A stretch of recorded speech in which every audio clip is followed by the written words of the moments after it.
গত ৫ মাসে বিশ্বজুড়ে ১ কোটিরও বেশি রোবট রপ্তানি করেছে চায়না। দেশটির কাস্টমস জানায় এসব রপ্তানির মোট মূল্য প্রায় $৩ বিলিয়ন।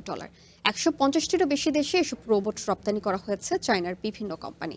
এসব রোবটের প্রায় ৭০% পরিচ্ছন্ন কাজের জন্য তৈরি। পাশাপাশি কারখানার কাজে পারদর্শী ৭০,০০০ রোবটও এই রপ্তানির তালিকায় ছিল। এসব রোবটের কিছু কারখানায় ভারী কাজে সাহায্য করবে, আবার কিছু সংখ্যক বিভিন্ন ওয়েল্ডিং কাজের জন্য ব্যবহার করা হবে। এছাড়া আরও ৮,০০০ বায়োনিক রোবটও রপ্তানির তালিকায় ছিল। বিভিন্ন গবেষণা, জনসেবা ও পরিদর্শনের কাজে এগুলো ব্যবহার করা হবে। এসব রোবটের বেশিরভাগই ইউরোপিয়ান ইউনিয়ন ও এশিয়ানভুক্ত দেশগুলোতে রপ্তানি।